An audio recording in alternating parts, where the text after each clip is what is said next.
ಎರಡು ಅರ್ಥಗಳಿರುವ ಒಂದು ಶಬ್ದ ಹೇಳುವಂಥ ಒಂದು ಸ್ಪರ್ಧೆ. ಒಬ್ಬರು ಹೈಸ್ಕೂಲ್ ಮಾಸ್ಟ್ರು ದನ ಅಂದರು. ದನ ಅಂತ ಹೇಳಿದರೆ ಹಸು ಎಂದು ಒಂದು ಅರ್ಥ. ಇನ್ನೊಂದು ಅರ್ಥ ಏನು ಅಂತ ಕೇಳಿದೆ. ದುಡ್ಡು ಎಂದರು. ಮೇಷ್ಟ್ರೆ, ಅದು ಧನ, ಮಹಾಪ್ರಾಣ.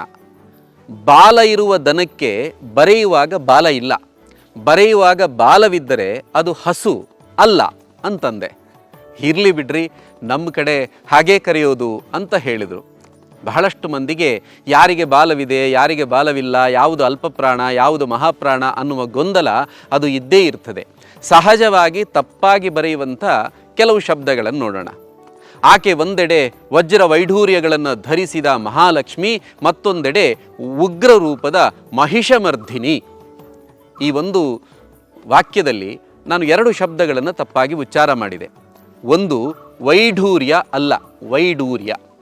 ಮಹಿಷಮರ್ಧಿನಿ ಅಲ್ಲ, ಮರ್ದಿನಿ, ಅಲ್ಪಪ್ರಾಣ.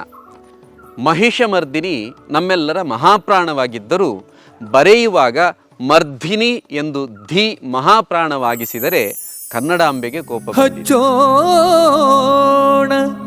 ಕನ್ನಡದ ದೀಪ